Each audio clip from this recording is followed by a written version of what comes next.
la ci boppu gox bee li nga war a sàmm mooy intérêt général bee suñ la yónnee ca pencum ndaw réew mi bu la kenn yam soo toogee ca pencum ndaw réew mi ca assemblée nationale mu nekk nag mbir moo xamante ni jamono réew mi di Sénégal fu waay nekk rek lii di assemblée nationale la ñuy waxtaanee émission bu bees la nag bu am saa su nekk bu waxtu wi jotee ñuy tuddee ko yoonu penc ndaw réew mi tey nag ñu ciy dalal suñu gan gu njëkk tudd Pape Famara Sané ngeen ràññee ko jamono ji mu fees dell ci coalition bu beesam bi di Benno Bokk Yaakaar waaye tamit bokk ci ñi nga xamante ni ñoom ñooy jàppale kii di Amadou Bella Diallo ci diwaanu Saly tey nag moom la ñu dalal ci émission bu njëkk ci yoonu pencum ndaw réew mi waaye di fàttali rek ne émission bi nga xamante ni moom mooy am saa su nekk mun ngeen ko am bu 10h jotee jàpp 11h ci rajo Rendo FM ñuy waxtaanee nag lu jëm ci assemblée nationale boo ko déggee muy yoonu pencum ndaw réew mi fa député yi di toog ngir di saytu lépp loo xam ne dañ koy xaatim jëmale ko ci réew mi waaye tamit di taxawu seen i askan ak seen i gox ci jafe-jafe yi nga xamante ni ñu ngi koy faral di am ci seen wàllum dundin mu nekk nag lu am solo te boo xoolee coalition yi nga xamante ni ñu ngi ci liste yi di fas yéene jogante le 31 juillet ñu ràññee ci yenn coalition yi nga xamante ni bokk na ci coalition Benno Bokk Yaakaar ki nga xamante ni moom mooy Aminata Touré daal di jiite ko am na coalition bi nga xam ne moom mooy coalition Yewwi Askan Wi ku ko jiite nag nekk ñoom Birame Souleye Diop ñoom nag ñoom ñoo nekk ci bopp ba ci liste bi nga xamante ni moom la ñuy wax liste suppléants yi wàllu Sénégal nag ñoom tamit ñu ngi ci mbir mi bokk gis-gis liggéey ñoom tamit ñu ngi ci mbir mi coalition Aar Sénégal ñu ngi ci mbir mi naataange askan wi ëllëg ñu ngi ci mbir mi ci leen bokk coalition la bunt bi moom tamit coalition la mu ngi ci mbir mi coalition Servir MPR ñoom tamit ñoo ngi ci mbir mi mu nekk juróom-ñett liste yooyu nga xamante ni ñoom ñoo fas yéene jongante ngir assemblée nationale dañu dugg nag ci waxtaan wi ma dalal sama gan gi monsieur Sané maa ngi lay nuyu di la dalal bu baax a baax ci émission bi bisimilah. merci maa ngi lay gërëm di la sant ci invitation bi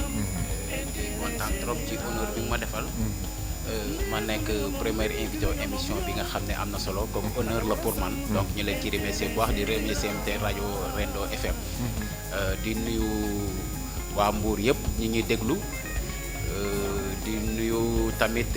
auditeur rajo Rendo FM di profité tamit di nuyu le coordonnateur départemental de la coalition Benno Bokk Yaakaar El Hadji Oumar Youm di nuyu tamit le grand responsable Saliou Samb bi nga xam ne moom mooy yor comité électoral département bi di nuyu ñi nga xam ne tey mooy les investis du département di nuyu tamit sama leader Amadou Bella Diallo mi nga xam ne tey jii moo yor communication au niveau du comité électoral départemental moo am ay membres yu xarañ yu nekk ci commission boobu mu tànn ma ci ma ñëwal def émission bi donc ma ko ciy gërëm di ko ci sant donc di gërëm di nuyu ñëpp di nuyu tamit ñun tamit waa Saly di nuyu suñu maire Ousmane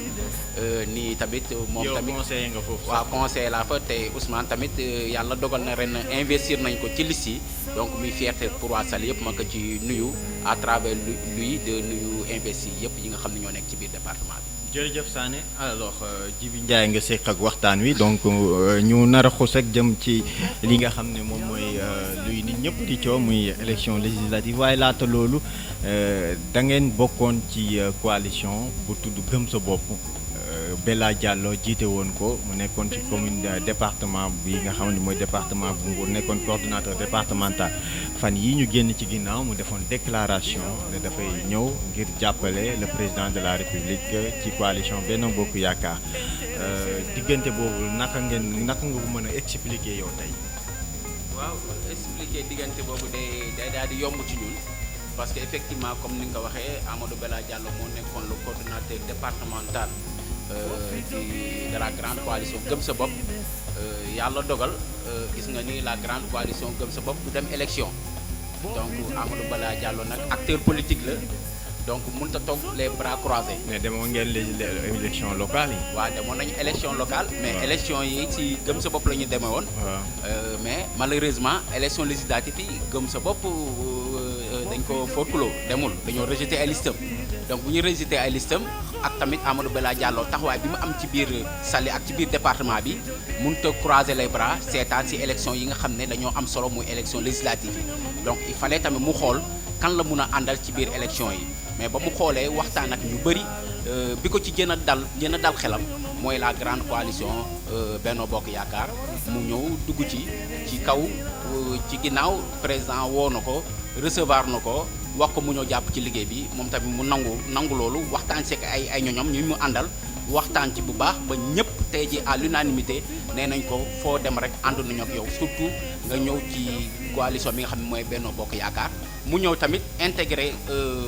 comité électoral communal bi nga xam ne le maire Ousmane Gueye moo ko dirigé ànd ci nag ak tous les responsables Benno Bokk Yaakaar yu nekk ci biir commune bi ba fii si département bi tamit gis nga comité électoral départemental ñu jox ko ci tamit cër bu rëy mooy commission communication mu nekk tam di ci bay waaram.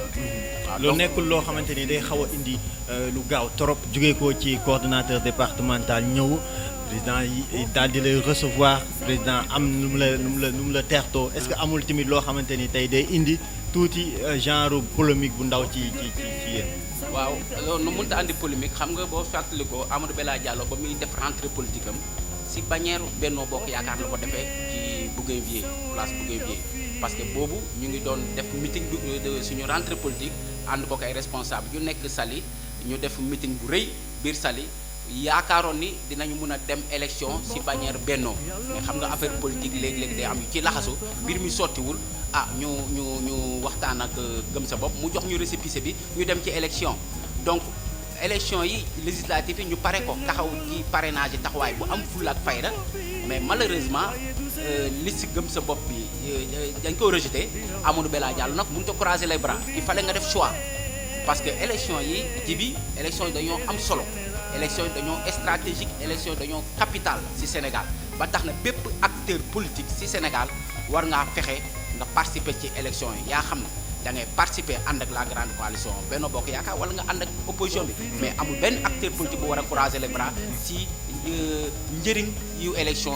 législative yi am.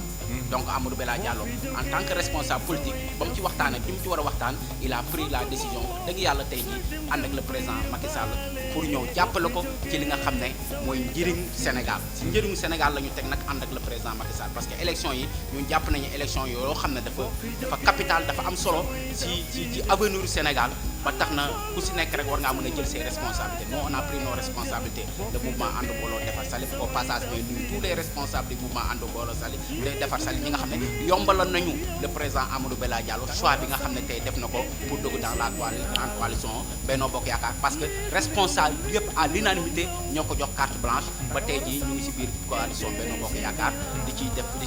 jéem a bay suñu waar.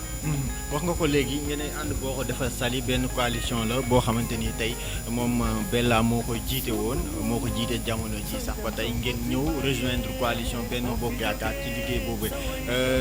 tey coalition boobee nga xamante ni moom mooy ànd booloo defar Saly ña fa nekk ñëpp à l'unanimité nga wax est-ce que gis neen projet yi nga xamante ni tey ñoom bëgg nañ see jàppale Bella pour mu gën a ñëw ci coalition Benno Bokk Yaakaar. waaw parce que xam nga Bella tey jii nga baal ma ji bi yaay dirigé sa kii tey waxtaan bi Bella dëgg la mooy suñu kilifa mais tey waxu Benno Bokk Yaakaar. dinañ si ñëw. waaw dama bëgg ngay expliquer waaw. may bañ rek. ñu ne Amadou. waaw non dama bëgg nga expliquer parce que début bi rek après on va avancer ci Benno Bokk Yaakaar waaw. voilà pour vous dire dama lay defal benn confidence. Amadou Bella Diallo depuis 2018 il avait la possibilité d'intégrer le gouvernement du Sénégal. Depuis 2018 il avait le choix d'intégrer le gouvernement mais def ko dafa préféré nee na day dem Égypte continuer njàngam donc pour rek ñi gis ni Amadou Bella dafa dugg biir Benno Bokk Yaakaar bu ñu yaakaar ni leneen la Amadou Bella Diallo il a des relations particulières avec le président de la République ci au-delà de ça ci biir moom vision bu Amadou Bella Diallo am pour Sénégal am pour réewam da ko gis dans le plan Sénégal émergent ci PSE bi da ko see gis ci ay projets yu bëri moo tax ñëw intégré ànd ak le président pour jàppale ko ci biir liggéey yi mënut a poser benn difficulté parce que ñun ñi ànd ak Amadou Belaye ba ñuy ànd ak moom c'était dans ça c'était dans les projets yi nga xam moom amoon na ko pour Sénégal amoon na ko pour Saly amoon na ko pour le département de Mbour yooyu bu ñu ko ñëwee yëpp ñu fekk ko ci biir le PSE président di koy exécuter di koy doxal je pense que pour intégrer coalition boobu du mun a doonu benn problème doonu benn jafe-jafe tey ñun responsable ñëpp ci kontaan sawar ci parce que je pense que même bu choisiroon dem de l'autre côté je pense que foofu dina am ay résistance mais ba mu choisir coalition bu baax bi comme ni ko xale yi di wooyee coalition bu baax bi dafa ñu yombalal ñu ñëpp suñu liggéey. mbaa teelul ngeen ne coalition bu baax bi Benno Bokk Yaakaar rejoindre ngeen ko pour donner la main ngir am victoire fii ci département bu Mbour mais coalition Benno Bokk Yaakaar tey taxawaayam ci élection bi desulam parce que jamono ji Sénégal métti na gis nga li fi xew ci côté bu nekk rawatina nag élection bi nga xamante ni pencum ndaw réew mi la ñuy tànn pour ñu dem teewal askan wi ci seeni gox. waaw xam nga tey jii bu nekkee dañuy wax ci wàllu élection xam nga élection ay baromètre la lañ koy nattee nattukaay mooy ay baromètre c'est-à-dire que élection yu jàll dañ foofu la ku nekk di nattee boppam bu nekkee ci élection yi jàll mooy législative locales yi jàll gis nga ni au niveau du département Benno Bokk Yaakaar moo fi teg tànk loolu leer na mathématiquement donc ces élections là amu ci benn. mais loolu taxul ngeen naagu ne élection législative yi noonu lay demee ba tey. parce que élection dafa am ay réalité. waaw dafa am ay réalité Mbour am ay réalité am. réalité Mbour en terme d' élection mooy Benno Bokk Yaakaar moo téye Mbour ci loxo. ah oui. waaw loolu moom mooy réalité yéen ay journalistes. ci lan ngay ko sukkandiku ba wax loolu mooy paramètres yi ma la wax élection yi mujj. ak élection yi fi mujj depuis référendum. élection yu am yëpp depuis 2012 Benno Bokk Yaakaar a largement gagné le département. mais jël buy ñëw da lay bett de. waaw bu ko sampee foofu. non ñun naagooñu ba tax na je pense que gis nga ñu comité électoral yu ñu samp gaa yaa ngi ci liggéey guddeeg bëccëg suba ngoon donc je pense que élection yi dafa am solo am importance ba responsable Benno Bokk Yaakaar yi yépp yi nekk dans le département Mbour ñu def ko élection yu am fulla am fayda ba ku ci nekk jël nga engagement ba doon loo defoon benn ci élection locale yi di nga ko def fukk pour l'élection législative yi du pour investir Mbour yi fi nekk pour ñu fal leen parce que Mbour Benno Bokk Yaakaar yàgg naa gagné élection di yóbbu ay député assemblée mais élection yi dafa am benn particularité élection yi dafa concerner jàmm réew mi ak stabilité. mais yéen foofu rek ngeen ko natt est-ce que li ngay wax ni seetlu nga ko yéen daal affaire de jàmm affaire de yee fitna yéen daal ñeneen ñi ñoom dañuy yee fitna yéen yéenay jàmm réew mi mais élection du loolu da nga ñuy wax ne lan ngeen mën a taxaw askan wi ci seen i jafe-jafe. waaw seen slogan daal mooy yéen daal yéen a yor jàmm ji quoi kon Benno moo yor jàmm ji ñee ñoom ñoo yor yeekatu fitna yi. waaw loolu la ñu wane ku nekk ak li ngay wane ku nekk ak li nga wane ñun ñëpp ay sénégalais lañu fii la ñuy yeewoo yéen ay mais askan waa ngi leen ci topp de bu dee ay yeekatu fitna leen loolu war na tax ngeen xoolaat seen bopp. waaw askan bi comprendre nañu parce que jibi c'est très important gis nga ku nekk war ngaa mën a far fu la neex mais dafa am lu ñu bokk ñu ñëpp mooy le Sénégal. yéen a koy xalaat yéen. yéen waa Benno mais képp ku yeewoo ci réew nga nekk Benno nga nekk ak foo munta nekk ak nga bañ a parce que président de la République wax na ko barki démb nee na politiciens yi moomuñu réew mi il a parfaitement raison. nee ci moom politicien la. waaw mais moomuñu réew mi dañ ko bokk ak ay doomu aadama réew mi Sénégal ëpp nañu 15 millions doomu aadama te boo dajalee parti politique yi nekk Sénégal yépp motuñu 5 millions seen ay militants. donc fu réew mi yëngatoo yéen a ko yëngal yéen politiciens yi yéen a ko yëngal le président wax doo gis société civile doo gis kenn yéen a yëngal réew mi. waaw moo tax nag manifestation yi nga ñuy aay yooyu yëpp yéen a yëngal réew mi. waaw moom bàyyee rek dinaa waa acca bismillah xam nga le président wax na ko nee na ñun politiciens yi moomuñu réew mi dañ ko bokk ak ay suñu ay nawle donc dañ leen war a jox cër mun nañu def politique ñiy def syndicalisme ñiy def leneen ak leneen mais dafa am lu ñu bokk lépp mooy réew mi nag bu amul jàmm amul dal émission bi may nekk di def ak yow duñ ko def donc si jàmm la lépp xaj mais boo gisee le président de la République loo ko mënta contre mais jàmm googu ñaari parti yëpp la yow bu kii ne waaw yow ngeen a déet bu xëccoo amee kay yéen ñaar ñëpp yéen a indi jàmm ji. waaw mais jàmm ji xam nga tey ji ku nekk si li ngay doxal ak ni ngay doxalee lañ lay mën a xool yow ndax bëgg nga jàmm wala bëggoo jàmm tey ji réew mi dafa am lu ko tënk xam nga dañuy dem élection législative te ñiy dem élection législative yépp yoon moo validé seen ay dossier pour ñu mën a bokk ci élection yi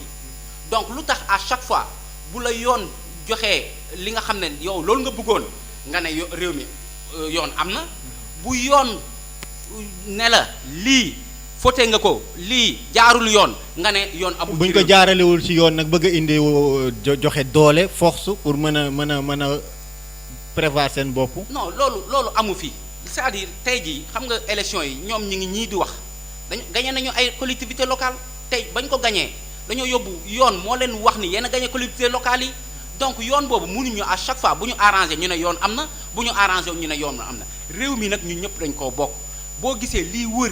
wër àdduna lii wër Sénégal yëngu-yëngu yi am ci réew yi problème yi am ci réew yi ñun ñaanuñu mu xew suñu réew ba tax na malgré que suñu ay appartenance politique dafa am loo xam ne dañ ko bokk ak réew mi dañ ko bokk ak askan bi mooy jàmmi Sénégal jàmmu Sénégal yi élection yi ci la basé wu parce que si jàmmu Sénégal moo mën a permettre le président de la République ci li nga xam ne kenn du ko laam-laamee li mu jot a def ci réew mi mu mun koo eggale ci jàmm ak salaam ba tax na kon ko assemblée nationale comme ni nga koy waxee moom mooy penc ndaw réew mi foofu la ñuy voter loi yi foofu la ñuy contrôler le travail du gouvernement ñun bëgg nañu la grande coalition Benno Bokk Yaakaar mun a am benn majorité bu confortable au niveau de l'Assemblée pour que le président de la République yéene gi nga xam ne am na ko ci réew mi mu mun koo eggali. yéen da nga ñuy dem élection di jaay doole daanaka si nuñ ko mën a gisee di nasaxal ñi nga xam ne ñoom ñoo nekk ci kujjee gi di tànn ñi nga xam ne ñoom ñooy dem ak ñu dul dem wàññi liste yi nga xamante ni ñii ñoo bokk ngeen xool ni ñu leen di éliminer tey jii loolu nekkul ne day xaw a nasaxal démocratie bi ci Sénégal. Sénégalais tamit day xam ne ñii nii tey ñu ngi ci pouvoir bi mais dañuy indi jaay doole gu mat sëkk. mais liste yi mais suñu liste suppléant national demul élection donc il faut que nit ñi comme li ma la waxoon rek il faut que nit ñi arrêté c'est-à-dire loolu lañ dul nangu c'est-à-dire du ñu nangu ay nit nekk fii ci réew mi bu leen arrangé ñu ne dëkk bi am na yoon bu leen arrangé ñu ne dëkk bi amul yoon dëkk bi am na yoon. dañoo nangu dañuy nangu tënku ci yoon président wax na ko keroog ba mu jullee jumaa nee na opposition comme pouvoir nan ñëpp tënku ci yoon def seen campagne dans les règles de la respecter loi yi respecter force de l'ordre yi def lu ñu war a def ñu dem ci élection ci jàmm ak salaam ñu bàyyi les Sénégalais choisir librement leurs députés loolu nag ñun ci la ñu nekk loolu mooy seen programme. ñun li Macky Sall def ñoom seen bopp xam nañ ni kenn mënu koo laam-laamee donc angle boobu bu ñu ci toppee le président de la République dañuy daanu. léegi ñu ne nañu dem ci xelu askan bi nëxasal ko bu ñu nëxasalee xole askan bi danañ mere Macky Sall bu boobaa ñu woteel ñu jël réew mi day yomb réew mi kenn du ko jëlee noonu réew mi da ngay wax li mën a dugg ci bopp sénégalais yi président de la République ci 12 ans yi def na ci réew mi. lu benn président musta def loolu il faut ñu nangul ko lëg noo ko bañ da ngay nangu ni noppee gudd na président République ngàcce gàllaama ci de parce que ñoom ils sont très intelligents nag sa gars yooyu ngay wax opposition bi xam nañ sur le plan programme réalisation projet ku ci topp Macky Sall doo dem léegi nag lu ñuy def ci xelu nit ñi loolu nag dañ leen ko dul may parce que ñu loolu mooy suñu compagne parce que tey jii mbir mu góor jigéen ñi leer na mais yéen tamit journalistes yi day mel ni yëgu leen ko ba ko président def 40 pays toog à l'ONU dëkk yépp signé ba mu des le Sénégal mais da ngeen bañ a criminaliser ko ci assemblée nationale. mais dama la ne indi loi bi foofu loolu tamit da ngeen ko war a dama la ne loolu bañ ne leen indi leen loi bi ñu criminaliser l'homosexualité. da ngeen ko loi bañoon a bi criminaliser suñu constitution suñu code de la famille interdit na loolu jeex na mais loolu doyul président dafa dem fa adduna bi yëpp di daje dëkk yëpp di daje bailleurs de fonds yëpp daje punkal adduna yëpp daje.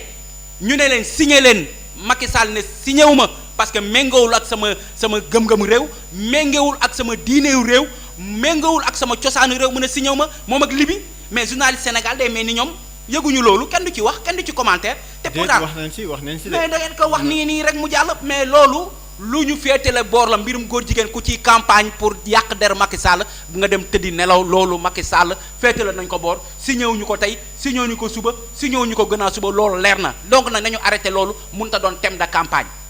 mbirum la troisième mandat nañ ko teg fële loolu mënut a nekk thème de campagne parce que ñun nekkuñu si 2024 ñu ngi si 2022 ñu ngi cee élection législative loolu mooy débat bi 2024 excès guñu fa donc ku ko bëgg a jël naan président li muy def ni assemblée pour gagner assemblée c'est pour juste am 3e mandat mooy amoo argument amoo programme ñun le président daf ñoo jox ay instructions nee leen waxtaan leen askan bi li ma def ci réew mi ak li may fas yéene def ci réew mi loolu mooy suñu thème de campagne xamal réew mi nii réew mënul dox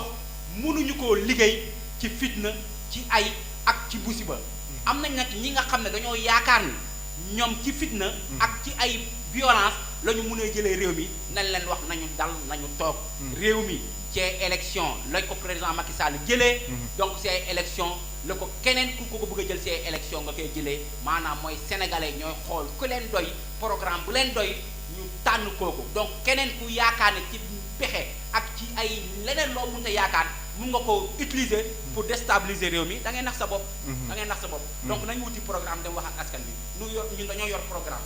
programme baa ngi nii foo lamb daj ci tous les secteurs. parce que li nga wax ni gëm ngeen ne mun na am ci commune bu Saly da ngeen nar a booloo nekk benn te maire Ousmane Gueye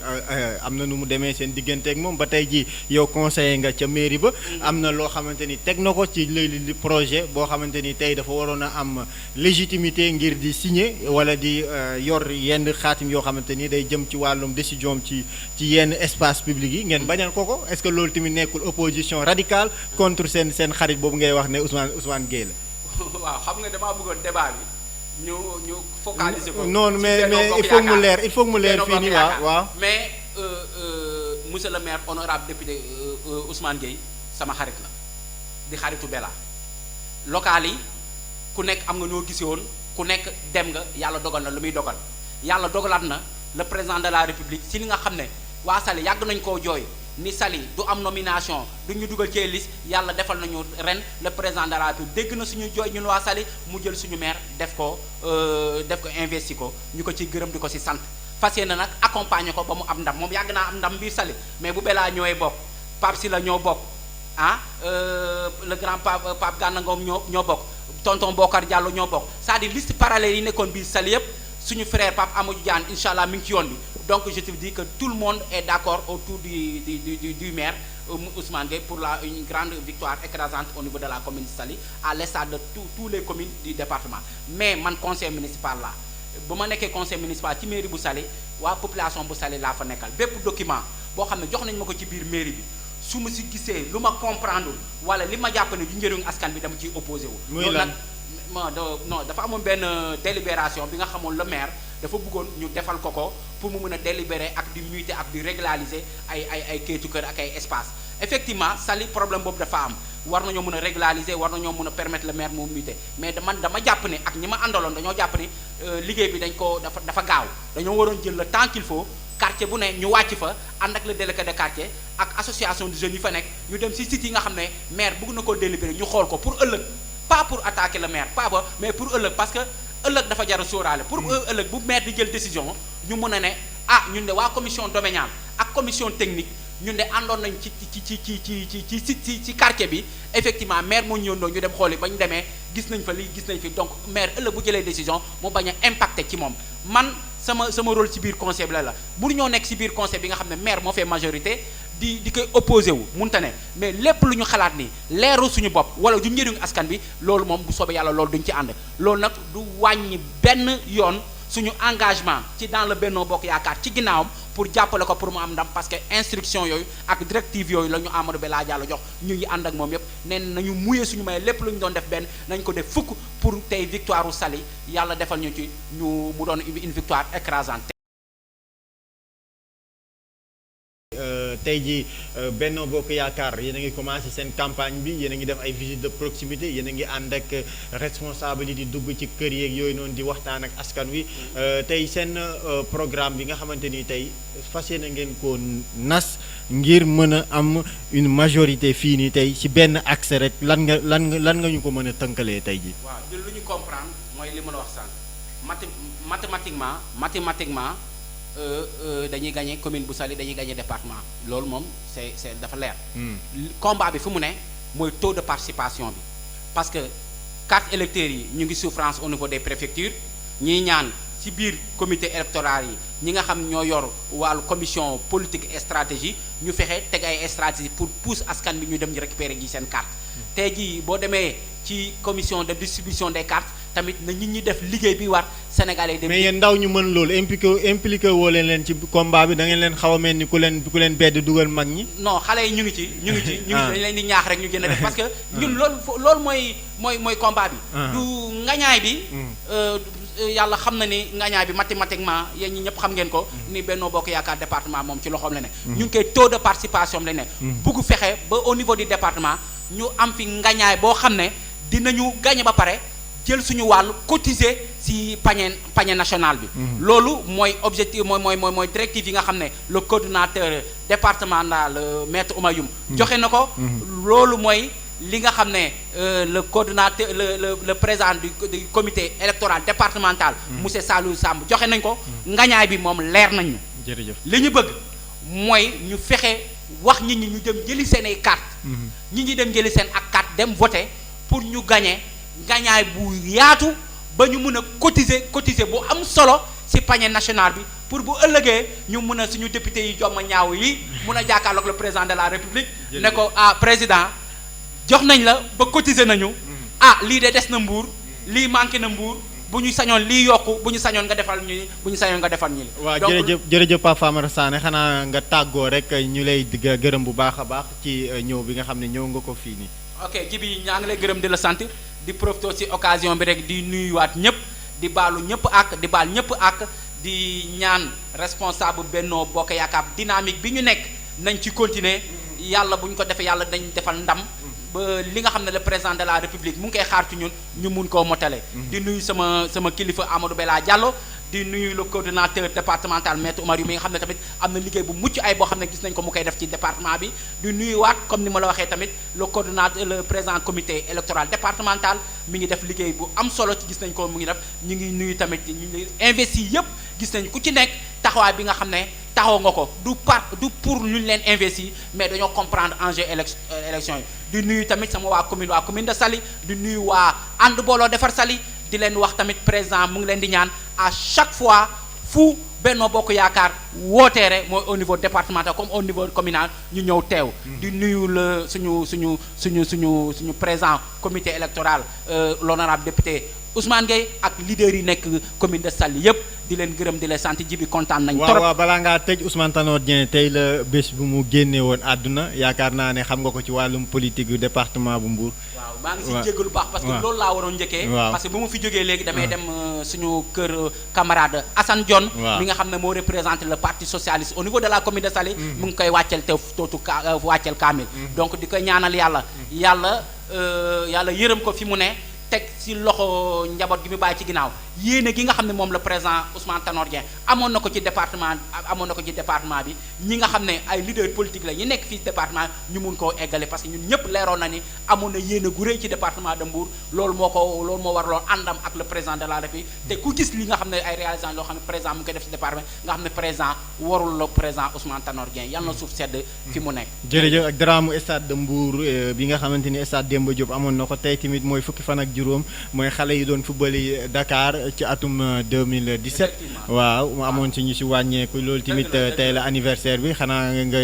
waa ñu sànni si waaw incha allah waaw parce que le président Amadou Bella Diallo moom la il est actuellement à Dakar ci lan la nekk noonu ci toujours doxu yite yi ay partenaires yoo xam ne amoon nañu fay ay entreprise lu mat 7000 emplois ñu war a tëj mu war a dem waxal ay institutions financières au niveau de Dakar pour loolu yàlla dimbali ba mu tëj parce que 7000 perte emploi loolu musiba la loolu moo ko teree ñoo fekkee ñaari manifestation yi nga wax mais man nii su ma jógee fii incha allah dinaa ñëw ci ñaari manifestation teewal le président Amadou Bella Diallo ak délégation xam naa ne tamit du ñàkk tamit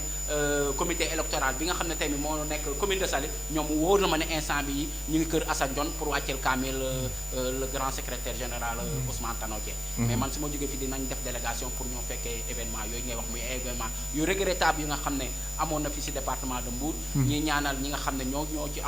ci génnoon àdduna yàlla yërëm leen yàlla xare leen àjjana te ji ñaan yàlla loolu bu mu amati mukk biir Mbour na jàmm rek di am Mbour na jàmm rek di am Sénégal parce que jibi à quoi qu'on puisse dire jàmm rek ci lépp xaj mun nañoo xëccoo ku nekk mën ngaa far fi la ne mais nañ ko def ci jàmm ak salaam parce que réew mi nag ñun tamit dañ ko amal ëllëg bàyyi ko ci suñu ay loxo ay doom ak suñu ay sët amuñu droit taal réew mi parce que amuñu lii parce que bëggoon nañu lii demoon noonu lépp mun nañ koo am ci njëkk ak teraanga parce que nag le dernier mot reviendra toujours à la population. donc nañu wax ak askan bi si jàmm ak si dal ak ci dëgg dafa am solo parce que askan bi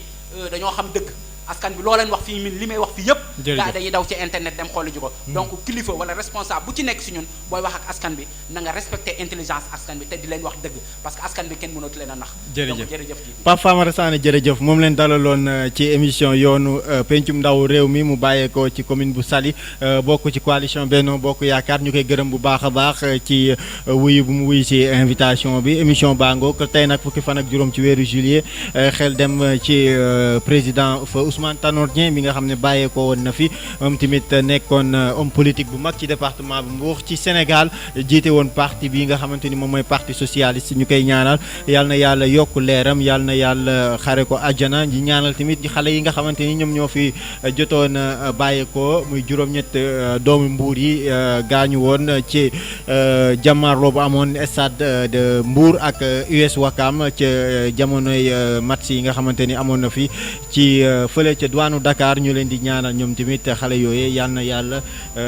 xare leen àjjana loolu moo nekkoon nag émission bi nga xamante ni moom leen teraloon tey suba dinañ indiwaat beneen gan incha allah àndoon seeg Baboy Niang ci xarale gi ci micro bi Jibi Ndiaye la di leen jox dig daje ba ëllëg incha allah jërë ngeen jëf.